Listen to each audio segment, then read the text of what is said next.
Welcome, everybody, to Natural Recovery from Suffering, which I have to give Dan credit. I'm just going to give you credit, Dan, because you're the reason for the name of the podcast. I've got Dan McClintock, my one and only guest for the summer. He's back to talk about dying paradigms. Hey, Dan. Hey, yeah, I'll take it. So I created the name. Yeah, yeah, it's good. He's taking credit. Good. He's worked on his anger repression. Doesn't have to be falsely humble. He can take credit. Um, well, what we hope to do today is talk. It's like an intimate thing with Dan and I. We have a friendship from the very beginning of the friendship. It was based on inquiry, and you know what you see today is the product of my friendship with Dan. And so we went through our own period. I think Dan can share his part of this, where we saw our own paradigms dying even before we developed repression inquiry, because we were doing a version of somatic inquiry that could not get to, like a lot of methods, couldn't get to buried emotions. We didn't even know that that was the issue, but we were definitely curious seekers of the truth. So we were developing different inquiries that were certainly bringing things up. Like, I'll just give the audience this one, which is from the first version of our work. It's just reverse inquiry, where you say, "I'm good enough," and then your body just objects to that because reverse inquiry just brings it all up. So I think in that, when we develop that, along with what we called utility inquiry, whereas you sit with something like that you believe, like I'm not good enough, and you say, what do I get out of that? What we started to find early, this is I think why we started to talk about worldviews dying or the war of worldviews, Dan, is because of the development of utility inquiry when you came to me during that period and you said, nothing exists in a vacuum. And then we've talked about that before, but we went into that and you developed and we developed together after that utility inquiry, which is asking, what do I get out of this, including this worldview? I think that's what maybe started us on this topic of how I remember one time we said worldviews are the new drug, because we've been in recovery for so long, but it's really worldviews where we're getting our needs met. It's one of the big areas. And we discovered it, without knowing that repression, buried emotions was really behind it all. We discovered the unmet needs or utilities early in the development of this work. And I think it started to make us question the whatever existing paradigms were in there in our experience. And I want to start with, you can tell me, Dan, if that's your experience with utility inquiry too. But I think the first one that we started to really question, or I had already questioned it, was 12 step. So maybe start there about, yeah, why did 12? I'll start with this. Do you remember the day when you said you were still 1 foot in the 12 step Yeah, program and you yeah, said you were trying to make comparisons between this work and the 12 step, which I think a lot of people do when they see or meet a new worldview. They'll try to fit it into a familiar framework. And in the beginning, you did that. But of course, after a while, you changed and you realized that this inquiry was deconstructing the 12 step thing. You want to share about those early years? yeah. I do remember that very well because I came to you. The freshest worldview that I've been a part of was the recovery like 12-step worldview because I'd been in Al-Anon and other 12-step programs and stuff for 10, 15 years, something like that. And so I was in that and I knew, and then I had other stuff from the past, like religious worldview, Christian worldview. I had the family of origin worldview, all that stuff.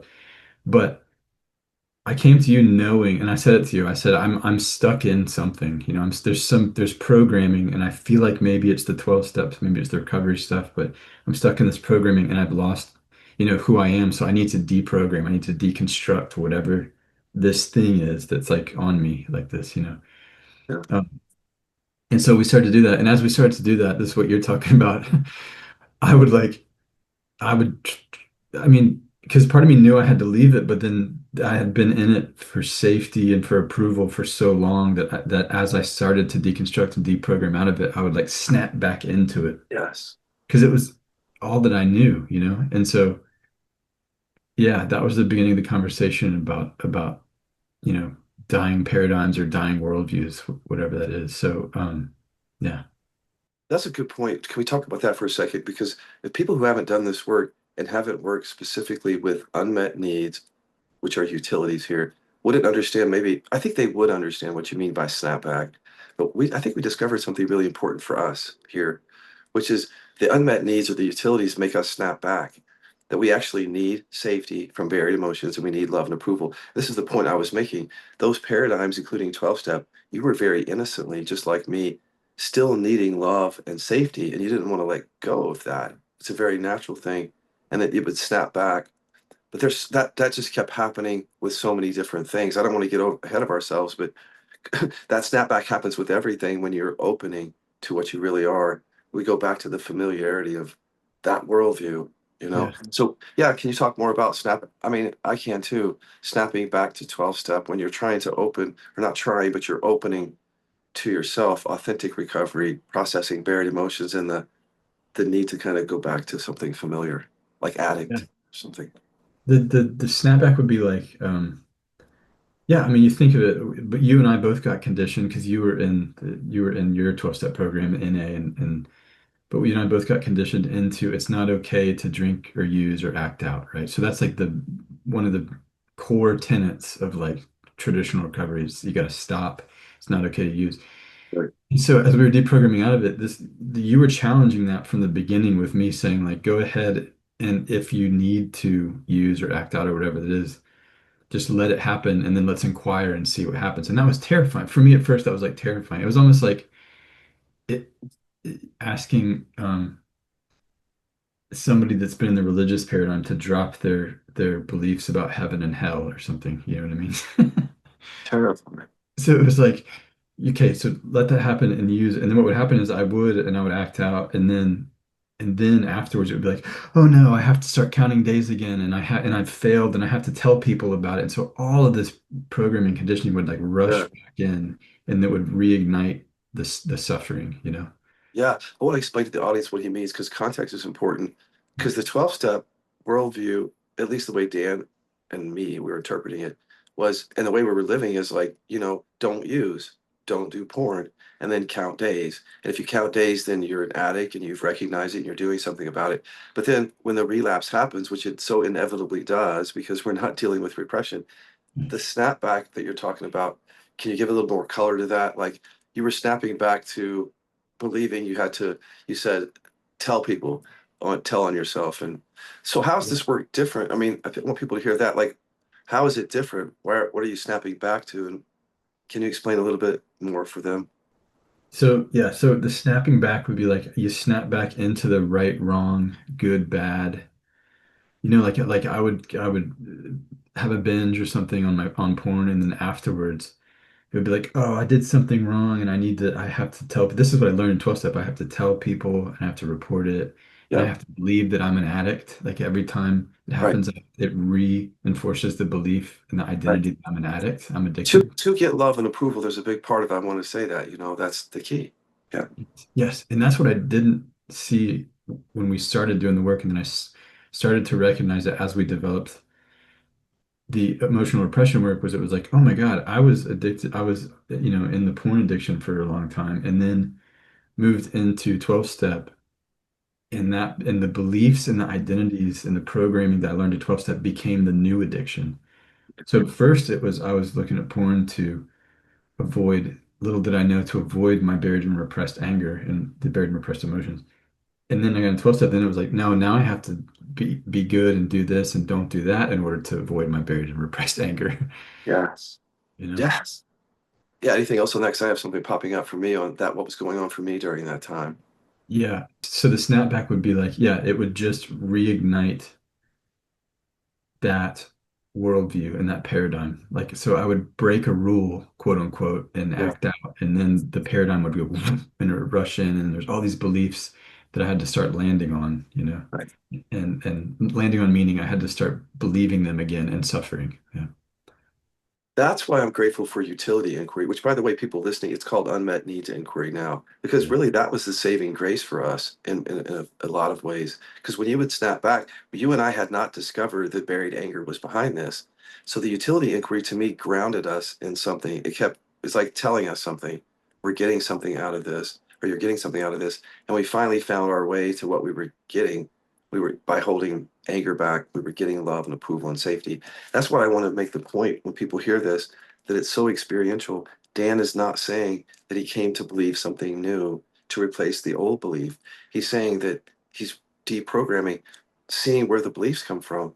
And so here's what I was bringing to the situation back then. I had my own worldview that I did not think was a worldview, which was the non-dual thing and the 12 step stuff, as you know. Yeah. So that combination of worldview made me need to be a good boy who doesn't use, who's of course peaceful, but also who's unconditionally loving and accepting of whatever you do. And so, although that was helpful for you, and I'm glad that we met and I could just be non-judgmental, I was hiding my buried anger during that period. That was also, there was codependency, as you know, because I hadn't worked out the buried anger. Loving you was meant getting love from you to a certain degree. So, I mean, there were things that I couldn't say to you, to be honest, not that I would have, but I could not say those things. So my worldview was being deeply challenged and by this work, and it was the non-dual thing. And then the other thing was when it came time for me, as you know, to medicate the pain because it was really bad. There was resistance to taking painkillers because I needed to be a good boy who was in recovery. That's the convergence of the non-dual and the 12 step is basically just hiding from buried anger and then still not understanding how we're still trying to be good. And by not being able to take the medication, I was suffering. And you said Yeah. that to me. You said, Yeah. you just, you want to suffer? Is that you just, I said something like that. And I was like, that's right. Because in this moment, I can't heal this and I need relief, but I'm not trusting that because of that conditioning that was not allowing me to trust myself. It was telling me what to do or what I should or shouldn't do to be a good boy. And so that's why it's important, I think, not only to challenge these worldviews, but to see that we're getting our needs met. That's what's so compelling about it. If we don't see that, we'll be fighting over the worldviews or trying to figure it out and not getting to the real issue, which is all the worldviews are very different, but what we have in common is the unmet needs, Yeah. driving it all. Yeah. Yeah. And I remember that. I remember you were in a lot of pain with the spine thing. I mean, it was spinal stenosis and it was really like ramping up. And I remember you got prescribed painkillers and you wouldn't do it. And I was like, dude, what are you doing? Like you needed me to take you to the ER a couple of times. I'm like, what is going on? Like, why won't you take these Yeah, painkillers? Because for me, I didn't have that programming of the don't use, take painkillers, but you had been in NA for that long. And so it was like that started to rear its head. And yeah, I right, think that helped us in the development of the unmet needs inquiry, the utility inquiry. for sure. And it's like, why do you need to suffer right now, Scott? Why do you need to not take these painkillers and stay Yeah, in the pain? right. Because even I didn't know what was really going on, and you didn't either. I mean, we hadn't gotten to the buried anger. And the reason I say the unmet needs is so important, and I tell other people to do it early, even if you don't really understand the value of it, because it's going to pull you back again and again to what's driving you. So, okay, so where do we go from here? Because we converged, we came together, and we had our paradigms. I think you and I even talked about how we don't want to make KI into the new paradigm where now it's just the new belief system replacing the old one. But other people could easily see it that way. What would you say about that for those before we go into some of these other paradigms? Before people say, well, aren't you guys just in the latest, you've landed in the latest paradigm, KI. Can you address that for yourself? Yeah. Well, what I'd say is, maybe we did at first as we were developing it, we may have landed in it, but it's the cool thing about KI is we can like use the tools to even eventually to deconstruct from all these ideas and principles and concepts that we use in KI. Because it's like but we can't do that before we start doing KI. It's like you have to start doing it first and then kind of deconstruct, the stuff later on. Because if not, first of all, it's contempt prior to investigation. And secondly, yeah, I'm like screwing myself over. I'm going like, oh, well, it's like people going like, well, there's no one to do the work and there's nothing to do anyways. So just allow everything to be as it is. It's like, well, Yeah, you do that after you process your buried emotions. Do you know what I mean? Like process the stuff first and then maybe like, live that reality. for sure, because we did the work to get these insights. So can you, before we get off 12 step, I'll add this in too, I'll contribute too, but if somebody's sitting out there, think about somebody who's coming to the 12 step today for the first time, and it's far from being a dying paradigm, it's their saving grace, and they're not going to see it the way we see it. But what Yeah. would you say to people who might see it later, what are the things that you saw that made it a dying paradigm compared to what you were doing with this work? I would say to people that are coming in 12 step, I'd say if you're interested in getting clean and sober and not doing it, not addressing buried repressed emotions, not addressing the thing that's creating your addiction, Right. I would say do 12 step. It's not a dying paradigm for you. Just be in it, Yeah. do it because it's helpful if you're not, you know what I mean? It's like I think it works for people to a degree if you're not gonna resolve the root of suffering. You know what I mean? It's like it really does. Can I So say this before you go on? I mean, if I was sitting in a 12-step program, I'd probably feel like, well, I am doing the deep work, Dan. I would feel maybe threatened by that as if, and I felt that before. So what would you say to someone who hears it that way, if you know what I yeah, mean? I'd say you're not. I'd say in 12 step, I've never seen a sponsor really get to buried emotions. I've seen people talk about emotions in there, but buried emotions are a different animal than regular emotions. That's what I would say is you're not addressing them. Trust us. Yes. I mean, we're conditioned to lie, not to go deep. We are conditioned to lie to ourselves. All right. Yeah. Anyway, what else would you see around the 12 step, would you say for folks? I'll add a few things in myself. Yeah. I'd say, can you express yourself fully? Are you able, like, even as you get sober and do your process, are you able to fully feel and express the full range of emotions to people? And is there any suffering that is a result of not being able to do that? If there is, then I would invite you to do some, if you want to try some emotional repression work and to come through, start doing some authentic recovery work. Yes. Okay. And I would also add that you already said this, but you and I, first of all, talked about this really early when you called. I've told this story and you have too. You called the center and I said, oh, you're still counting days. Yeah. I didn't remember it, but you did. That left an imprint in your mind. So that was really important. But that's part of it is that it's where your focus is. So if my focus is in time and story and days and getting love and approval, then that's where I'm going to be focused for my recovery. And I'm not going to be in my body per se because of that. But you Yeah. don't know that when you start in recovery because they do feed you information that gets the needs met. You're an addict, you're welcome here. Just do this and you'll get love. And by the way, you're safe because we're not going to get to buried emotions. All of that's being registered by our consciousness, even though we're not aware of it. So I Totally. The irony to me of I was telling Toshi this later, the irony of realizing that people go to into 12-step programs in order to get off of drugs, and then the people that are helping them get off of drugs are offering them a new drug yeah, is yeah, not lost on me. Do you know what I mean? Where it's like, yeah, because that's the only reason ultimately that people count days and you know have that sort of like I've been sober for this long and stuff is it's like, well, yeah, it's a that's based on if I do that, I'll feel better, whatever, but also I'll get the love and approval and safety and connection from the group or from my sponsor or whatever it is. exactly. And so, yeah, that's different. That's different in authentic recovery because we actually are resolving the emotions that drive the need for approval and safety and love from other people. Exactly. Finding safety and love within, which is maybe a foreign concept to people, but it's actually possible. This is what I've been saying recently, is that if you look at it, these needs that we're trying to get met, whether it's in the 12-step program, love and approval, or anywhere else, we can't actually get them met outside of ourselves. Even if we find temporarily some group or relationship, inevitably we have to suffer. This is how our system is. And so you have to accept a certain level of suffering just to be in a situation like that. Because if you're not going to process it, it's going to keep coming. It's just part of it. I think that's all I wanted to say about the 12 step.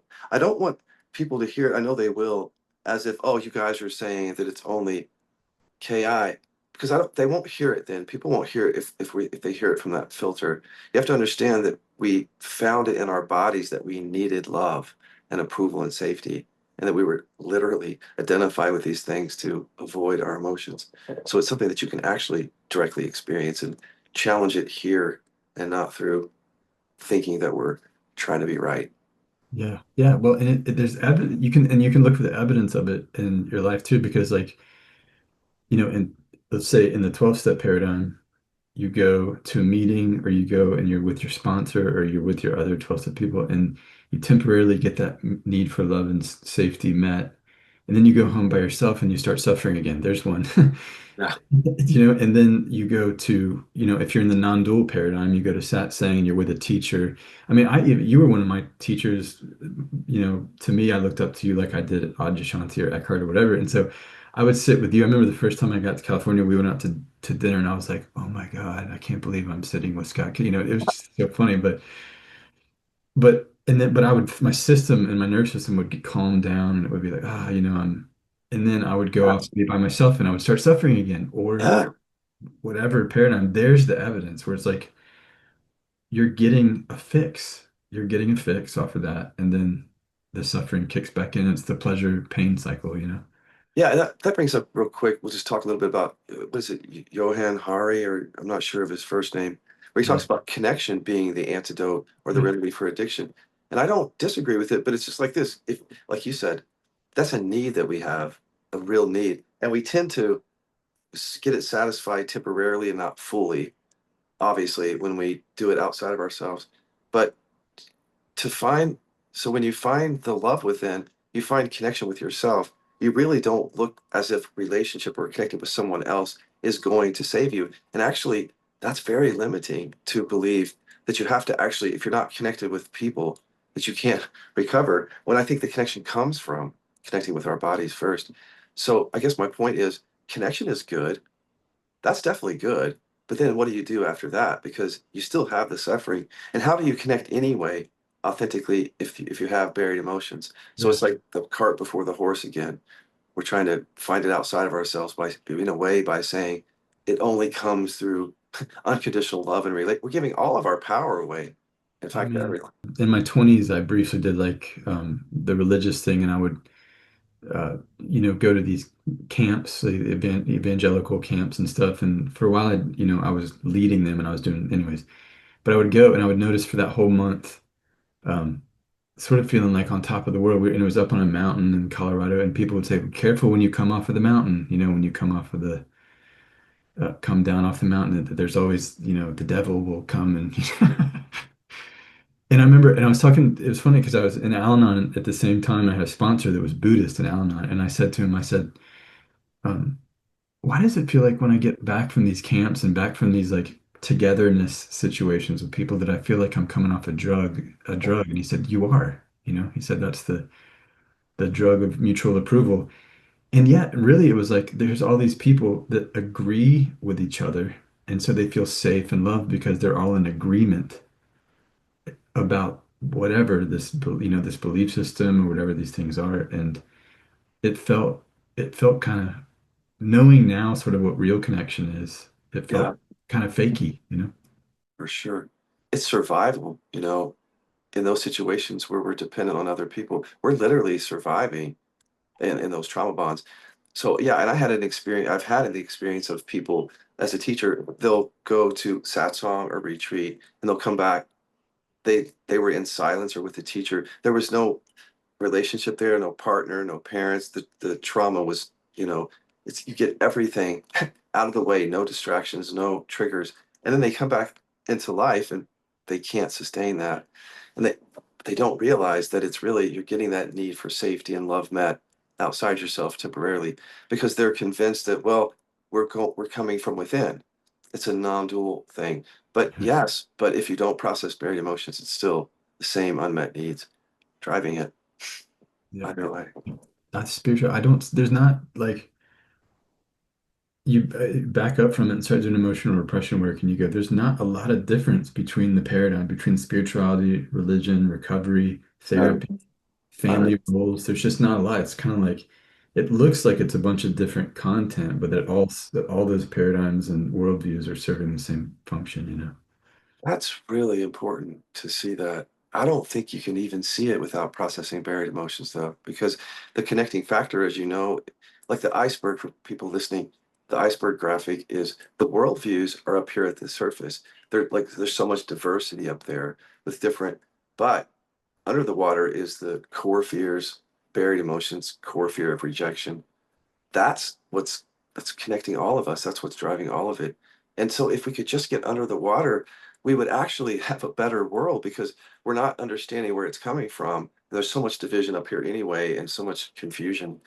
It would just be so clarifying for people to see that it all has the same root. It would destroy a lot of things eventually, like two-party system, a straight Yeah. two-party political system, and a lot of other. Let's talk about some of these other dying paradigms. Hold on a second. I got my list here. Okay, we talked about 12 step. I want to hear about your religious background because I did not have that and how that was deconstructed or how KI came in. Because by the time I met you, you really weren't, certainly weren't dogmatically Christian or anything. Can you say something about that? I never went full bore. I was never like dogmatically Christian. I was raised in sort of in it was a little it's kind of like I don't know, it's Presbyterian church, so it's sort of like Catholic light or something, diet, Episcopalian Catholic. So it's kind of chill. It wasn't like fire and brimstone like Baptist or anything like that, but it's still what happened was you're taught I'm a Christian and there's people that believe in Jesus and then there's the other people, so there's them and us. It's like built into it from a young age. Real quick on that, because I know you'll remember the story. I just want people to hear this. Right there, we get safety and love. Just that. There's safety and love we got all the way through with that. Yeah, Yeah, go totally. ahead. And I remember as a young kid being like, but I don't understand what's the difference as a young kid between me and the people that don't think this or believe this, but then I would just write it off like, well, I guess whatever. And, Yeah, yeah. and You can't get love from them too. It's another way of thinking it. It's like you can only get love with people who agree with you. that's right. That's right. And that showed up later in life when I was like, why get so triggered when people don't agree with me? It's like, oh, Yeah. well, that.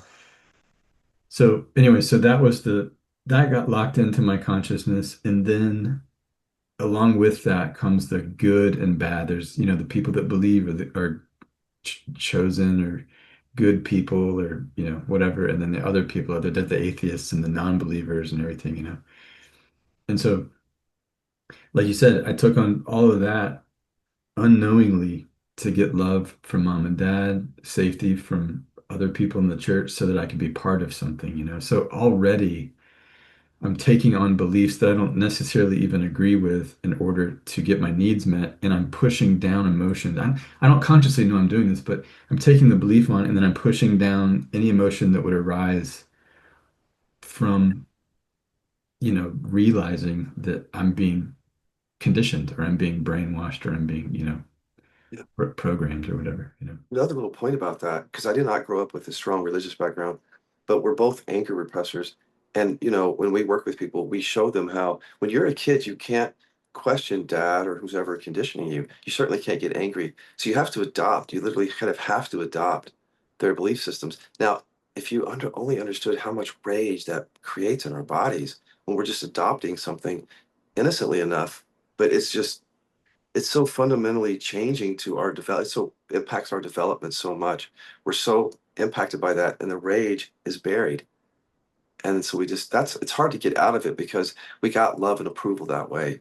We stayed safe by going along with it. That's why it's so hard to get out of it. It's so hard. And I didn't even know. I did as a kid, I didn't even know that I had gotten angry, that I was angry because of all that stuff happening. I Right. was. Come to find out at age 40, come to find out I was angry about a lot of that in the body, but I didn't know, it's unconscious. Yeah. Who Yeah. knows? I don't think anyone knows until you do buried emotions you don't know. That's why it's so clarifying. That's what I'm saying to people. It's like people struggle so much to make sense of their religion or, like you say, argue with other people if they only knew that it's coming from buried rage and hurt. Yep.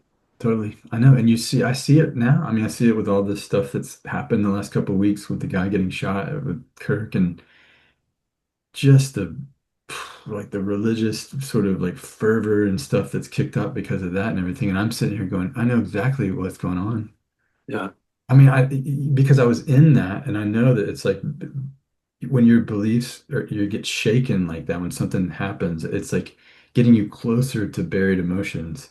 And so since you're getting closer to that, it's gonna reify your beliefs and your belief system, and you're gonna try to cling to it even more, Yes. you There's know? such a critical point there, though, like when we need to be right.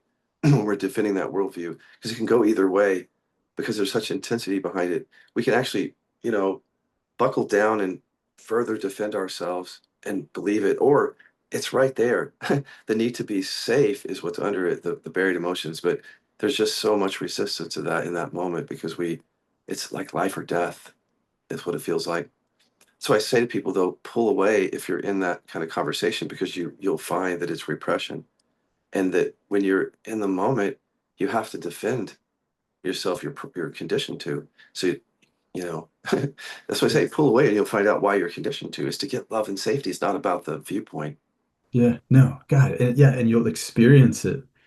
And I experienced that where it's like, if anything challenged the worldview or the belief system that I was in when I was in the religious stuff, it would be like, oh, and I have to like come up with all these reasons and defend and it's what tell people now is it's like the turning point for me is as I deprogrammed from Christianity, one of the reverse inquiries I did, which was the reverse inquiry is just to challenge your beliefs or worldviews or whatever, like we said earlier, was I'm not a Christian, and my body went, yes, you are, right? And it was like, okay, yes, I am, yes, I am, yes, I am. And then I went, I'm not angry that I have to believe that. I'm not angry that I have to be a Christian. And it was like, oh, Right. yes, I am. I'm angry, angry, angry. And then as I processed that anger, the belief started to let go of me more, and the identity started to let go. And what a freaking relief that was, because then now there's no more me and them. Now it's no more us and them. It makes so much sense to me because if a child could feel and express all their emotions and say, no, dad, I don't want to become a Christian, which is not anywhere in the world that's probably happening. I mean, I hope so. It's happening somewhere. But if the child could do that, that's what they would have to go through to be their authentic self. So you had to wait 40 years to go through that. That's the thing. Yeah. Yeah. And people just don't know that that's what you do have to go through because we're trying to let go of these things without getting to repression. That's the other thing I was going to say. And people are struggling to let go of beliefs, but how really can you when you get love and safety from it? So I was going to ask you this. Did you realize that you said it already? You realized that you had to address your anger to truly let go of that belief Yeah. system. Yeah. Yeah. Because if not, it's gonna, well, here's what happened was it came back in a different form. It was like, okay, I can sort of like move from Christianity to non-duality or from not from recovery to wherever it was, but it's going to keep coming back as some identity that causes me suffering. It's Yeah. going Of to like course. so yeah, that's the beauty of this is it's like is the recognition that the content of the identity isn't that important. It's getting to the glue, the stuff that holds the identities in place and the 100%. body of that. Yes. So this brings me to another thing, Dan, which you and I don't have like direct experience with, but we kind of do. Another worldview or paradigm, which has a lot of paradigms in it, is therapy. And so for those listening, Dan and I owned treatment centers, and Dan came to work there. We developed this work in those treatment centers, and what we experienced was something very interesting, which because the helpers of the world, many of them have buried anger. I'm a helper with buried anger. And so unmet needs for love, approval, and safety. Now, I'm going to give a little context here. When you look at the DSM, their codependency is not in the diagnostic manual, which I find interesting because that's really the issue for the helpers is the buried rage, often and hurt, which creates unmet needs. And you put together that lots of therapists and teachers are people who suffer a lot and they go into therapy, spirituality to try to work that out. But if you start having clients or students and you haven't resolved the repression, it becomes really difficult to let go of those worldviews because you're getting needs met through a professional setting. And so, even though you and I were never therapists, we saw that the resistance to it and how and what therapists and helpers and teachers might have to go through to let go of that, whatever that is, their current worldview that is not getting to buried emotions. Yeah. Yeah. I like to say like to people that are dealing with the codependent stuff and the helping, that it's like, yeah, you know, people that are in emotional depression are drawn to one-up positions or positions of power because they feel powerless. You know what I mean? It's like Yes. I'm repressed and I feel like I can't fully be myself or feel and express what's true. So I'm going to go be in this position where people are going to listen to me or let me facilitate them Yeah. or, you know, Yeah. Well, so also, helpers are angry. That's the thing. We're, understanding the impact of or the import of what we're saying here is when we're sitting. What I know it's going to piss some people off, but out in the world right now, there are therapists and others who are sitting quietly with people who are raging at those people, and to let go of the paradigm, they would have to. Well, what you said earlier is, I want to say, is that we find safety within through processing the buried anger. And so in therapy, we'll often try to create a safe space. This is how the paradigm gets in the way of real transformation. And they overdo it, so concerned about safety because they haven't opened to their own buried rage. And it's a shadow or projection to the client. Like I have to make sure that I keep them safe. And then a codependency can kick in where I'm responsible now for helping them. If they don't have me, I have to do it because they can't do it. I've maybe even disempower them to be able to do it if they don't know it's coming from buried emotions. My point is, I want to invite a lot of therapists and others who are helping into training, but this is something that we have to deal with that paradigm and how we coddle people sometimes, not having done our own work. yeah, and don't even know it, don't even know it. The people that I've worked with that are, including me, that have come from because I was a sponsor for a long time and I worked with people in our first iteration of the work. And you just don't know. You don't know what's going on, But here's the evidence too. It's like if you're a therapist or a facilitator or a helper or whatever, and you do a session with somebody and you feel really good about it afterwards, and then you start suffering again.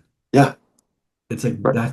there it is. That's the buried stuff. That's your buried anger probably. And Not yeah, only that, that's the temporary need for safety and love being met, just per se, right there. Because I used to have sessions in which we were avoiding buried emotions. I would guide people, and the objective was just that. At the end of the session, an openness and a peace, and people would kind of leave like, "Wow, this is really freeing. I love you, the helper. I'm safe.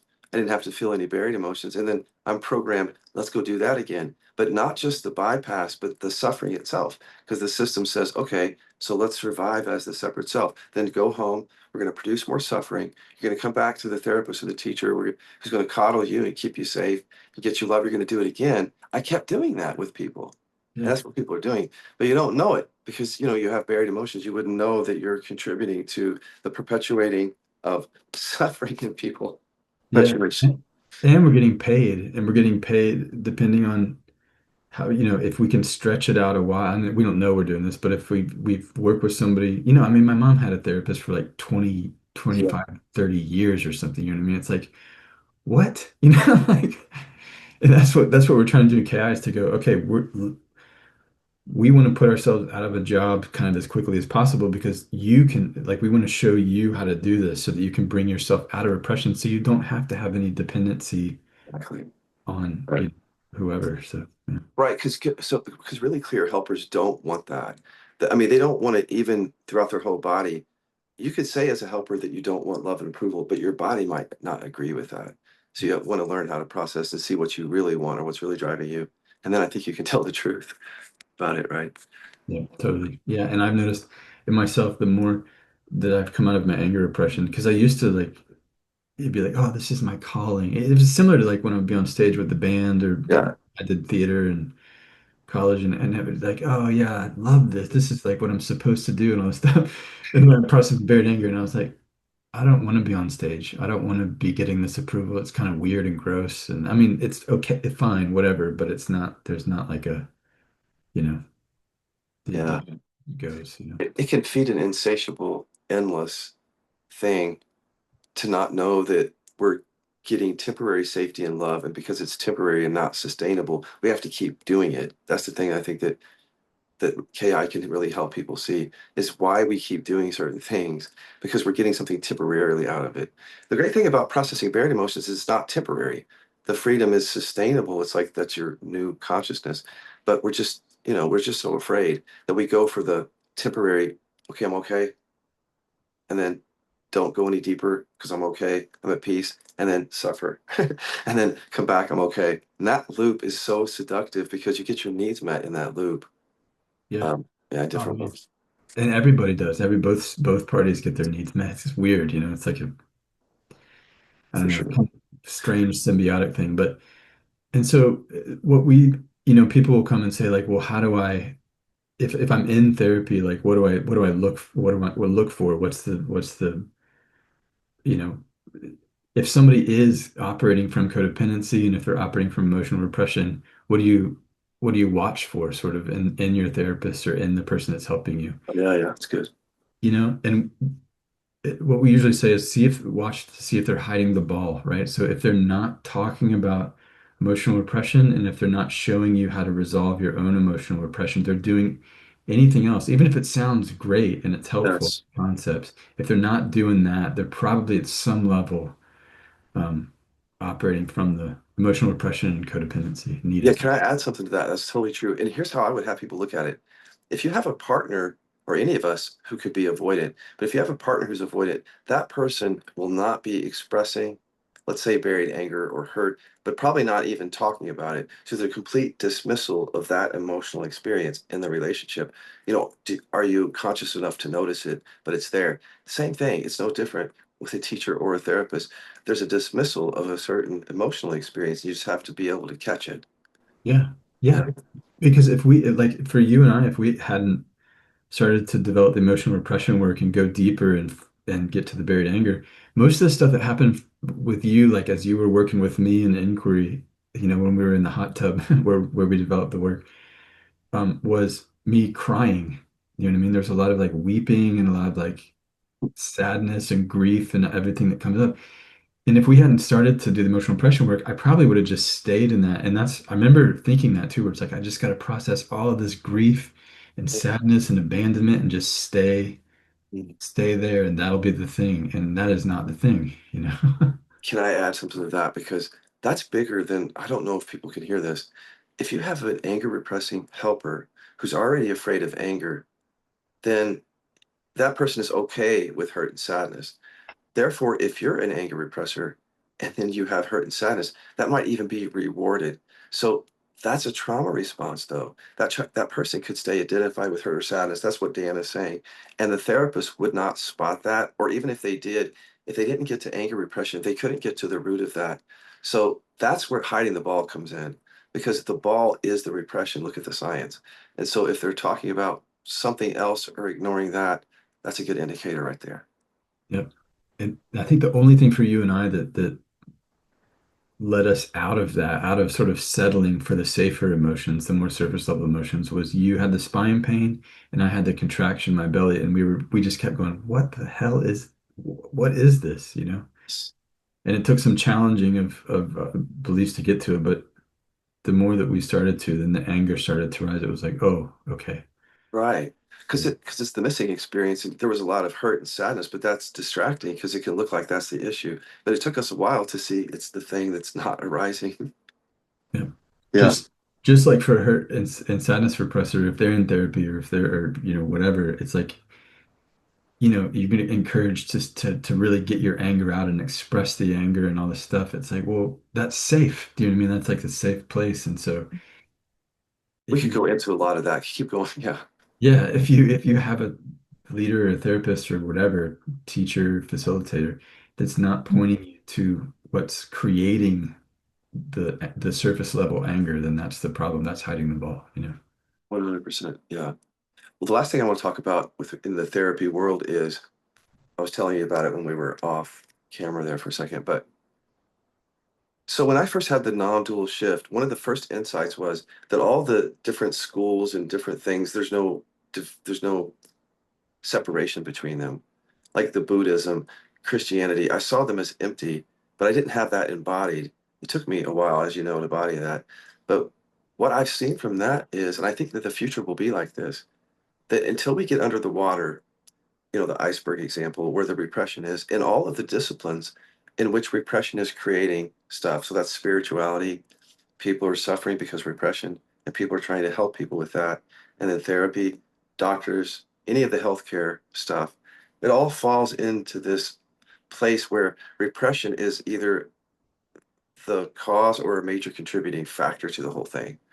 So then you go around, in Earth, you got the doctor's office here, separate from the therapist's office, separate from the spiritual stuff. That keeps us safe because we then don't discover that it's repression driving it all. We go to the doctor and we're convinced that it's physical and we buy into that paradigm. We go to the therapist and we're convinced it's depression. We buy into that paradigm. And this isn't just a mistake. This is consciousness, like very cleverly hiding the ball so we can continue believing in the separate self. We go to spirituality and then we think that's separate from. I mean, many people are not like that. They're holistic, obviously, but our systems are still designed to play into that separation. And I think it's going to keep people sick because their needs are being met for safety and love and approval. Because as each of the disciplines are separate, they get people get to identify with the discipline or the field. And so I get love and approval by I'm this field. There's still self-interest involved. If you're in healing, you're still doing the unmet needs thing, and not acknowledging it. It's so clever. You know what I mean? It really, somebody said the other day, and we were working together, and they were doing some work, and they said, "Man, the repression is so intelligent." You know what I mean? It's so like it just creates all of these things that I can go to stay safe, and Really. these beliefs or whatever. And yeah, it's crazy to think that like that the buried emotions they create the suffering. And then if you don't address them, they create the quote unquote solution to the suffering. So they create the problem and they create the solution. You know what I mean? And so I think Yes. that's what I would say in KI is what we're trying to do is like until usually until your solutions have stopped working, people don't come in and start doing emotional repression work. Yeah. You know, Well, but yeah, go uh, ahead. but maybe they don't have to. Maybe that's something that doesn't have to be the case if we're introducing the context of it to people early on, you know. Yeah. That's a really good point, though, because, well, Einstein said whoever said you can't fix the problem with the same consciousness that created Yeah. it. But that's quite literal in a way, because just like with addiction, so the repression, the trauma creates that. And then we're adults and we're still driven by the buried emotions and those same needs for love and approval. And then we do our paradigms based on that.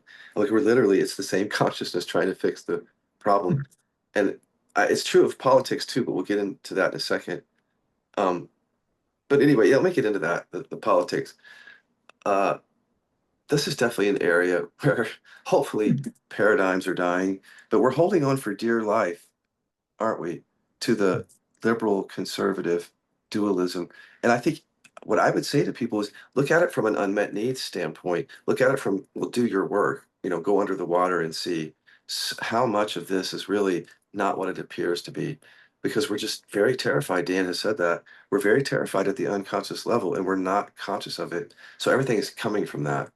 And, whether it's identifying with a party to get love and approval and stay safe, to be that separate, you know, coming from the repression, still from childhood. And fighting reinforces it, not only identifying, but debating and making people wrong on the other side. It's all really repression in the end. And so, what would you say about that dying paradigm and how people are holding on to it? And it might take a while for that to die, or it might be really ugly as it dies.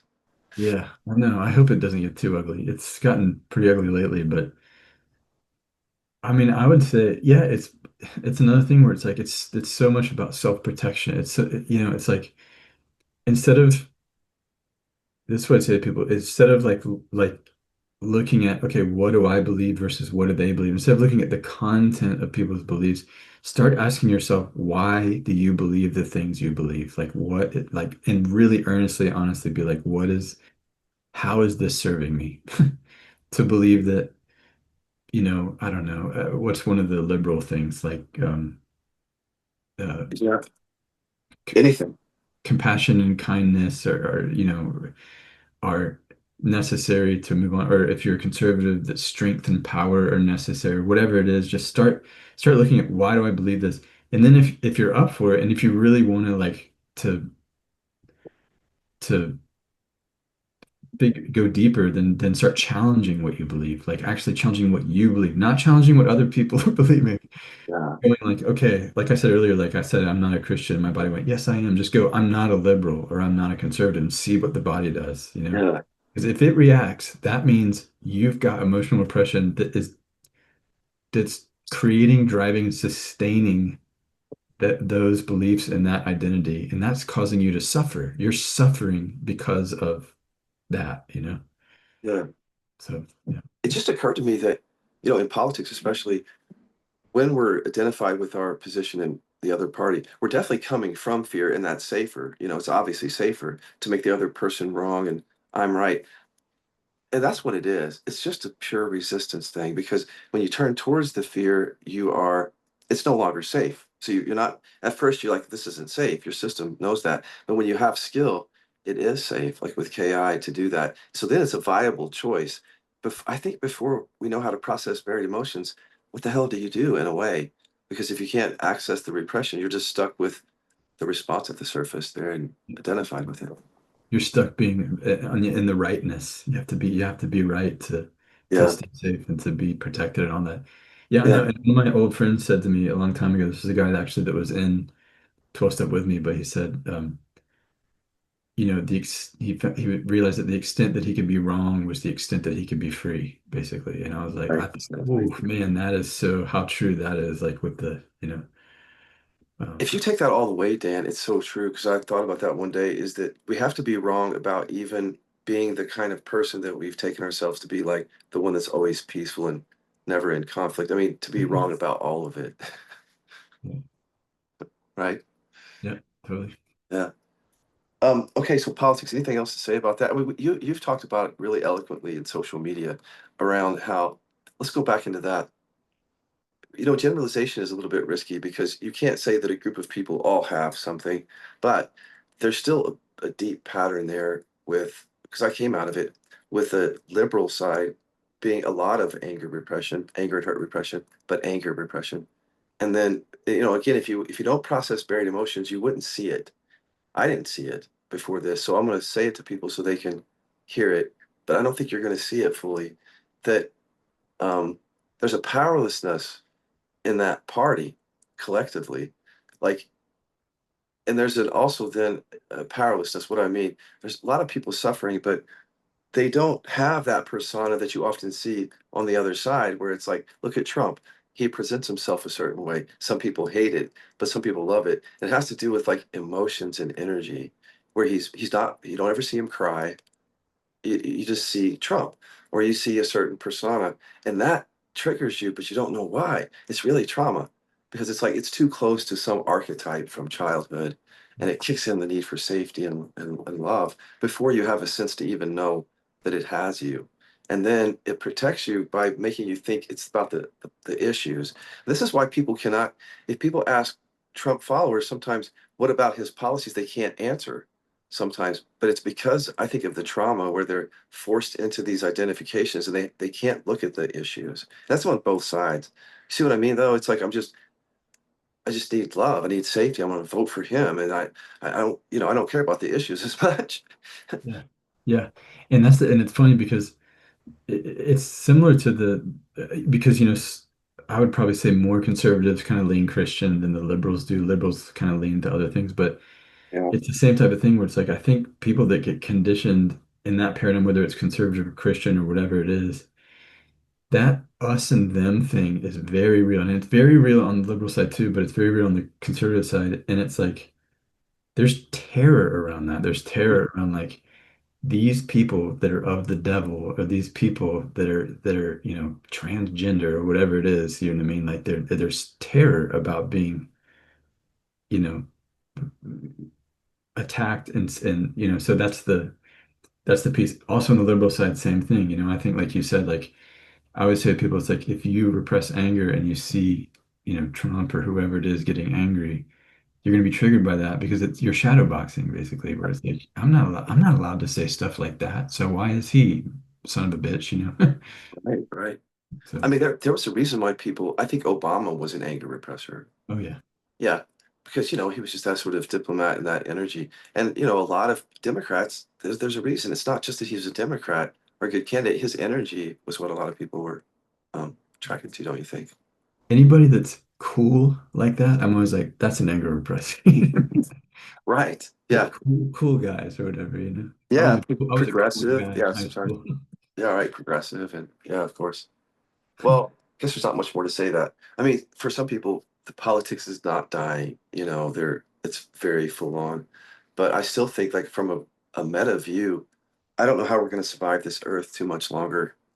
I don't know. Maybe we have another century or two in us in this duality of trying to be right, but it seems like it's pretty much dying. How does because you told me that years ago, you said it before I even started thinking about it, that like what's playing itself out is this trauma. We didn't have words for it because we hadn't developed the repression word, but you were saying like, in a way, these are ideals that are fighting culture war, and that, you know, the progressive movement of liberals has really infiltrated the world. I mean, and that's scaring people. And so these things are at war with each other. But you called it out early that this is the stages of development, even like Ken Wilber's work, that big movements, big movements are happening out there. What people don't see that a lot of it is about trauma and not so much about the politics. It's more about the big bad wolf, dad, mom, and fear, powerlessness versus perceived power and bullies and all that. That's how I see it.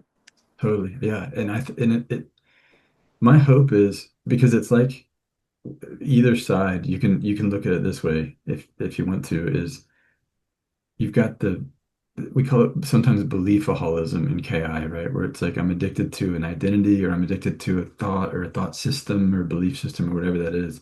So if I'm a beliefaholic, I'm really attached to that, And so my hope is, alcoholics hit bottom. When things get bad enough, alcoholics hit bottom and then they start to like go in and question what's going on. And I think ideally, what I hope for, and maybe and I hope for us to be able to help and support people in this is to go, if you hit bottom or you hit the wall in your beliefholism, whatever side, quote unquote, you're on, if you want to start challenging that and resolving the root of that, then we're glad to help. But yeah, it may get, like you said, it might get scary and messy in the meantime.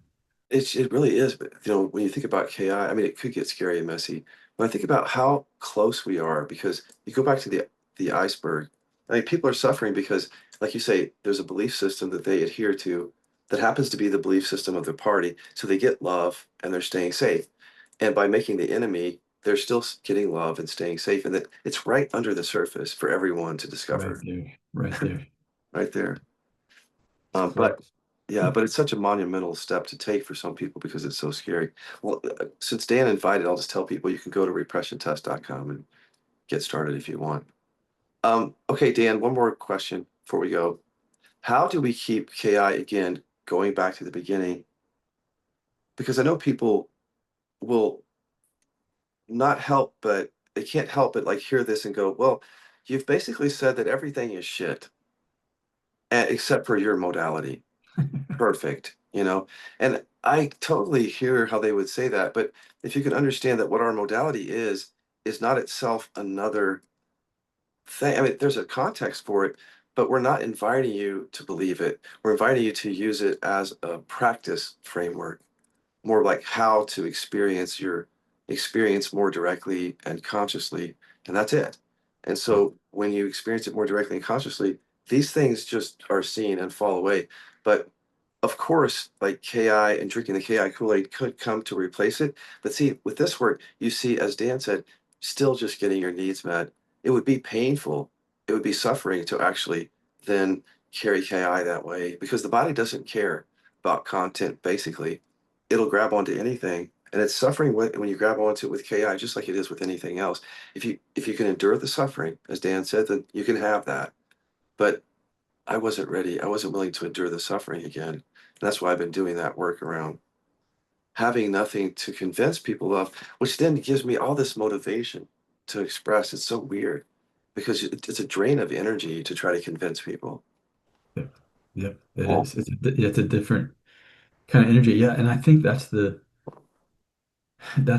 challenge for us is to communicate this sometimes is like how to effectively communicate. But I'd say that one of the most effective ways I've found is it's like you're invited if you want to come do this.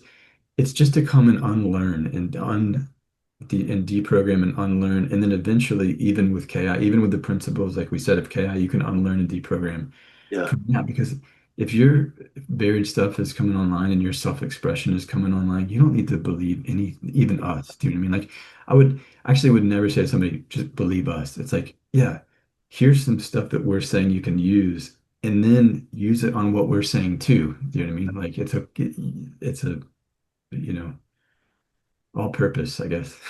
It is, one last thought before we go is I think I see it mostly in the beginning where people get like they get a taste of KI and they're like, this is amazing. And they do a little bit of drinking the Kool-Aid. But when you get into the work, I think there's a maturity that comes about, and I'm happy about it because you don't really see that in late KI. People are definitely wanting to get the work out there and but the whole thing where it's like you can feel it in the beginning where people are praising it because they don't know it yet and they're afraid of it, in fact. And that's really the reason. Because when you get to know it, you know what I mean? It's not what you think it is. It's you're finally feeling the emotions that you're buried. Yeah. That's what it is. And it's not a framework in that way where you can grab onto it and go, okay, now let's go fight the world. Because Yeah. Yeah, yeah. If the result is just being able to be you, be yourself again, to really be yourself and like express all of that. And that's it. And there's no, worldview, belief system, paradigm necessary, you know. right. And the other thing I'll say before we leave is there's a place for like integration. These worldviews, like sometimes it's not that something dies, it's that it gets transformed. Just like we didn't die. Like when we discovered the bypass, we didn't just quit. We transformed and built something new that included all those insights. And I think that IFS and 12 step and other ones, if they're open, if they don't remain separate in their own consciousness, just trying to get needs met, then they might become open, somebody in there to integrate these things together and put them together in some way. Yeah, totally. Yeah, after you put the horse in front of the cart, then you can just play. Then you can just go, okay, Right. that's the Well, Dan, beauty. how do people find you? Because I want people to find you now that when you come on here to work with you. Yeah. So my website is getwithdeprogram.com. Get with D program, not the program. .com. And then yeah, you can find me on social media on Instagram and TikTok and what's the other one? Oh, Facebook, yeah. So Yeah. yeah. And we probably won't get this podcast out before October 5th, but we have a free Q&A on authentic recovery October 5th. It's just a free Q&A to get people to come to the workshop. But then we have a workshop October 18th. Dan and I do on authentic recovery. You've probably seen some podcasts or listened to them. You might check out the ones that we've done here with me and Dan on the we touch into that subject of addiction recovery a lot. We're going to go really deep on it, experiential work in the workshop in October.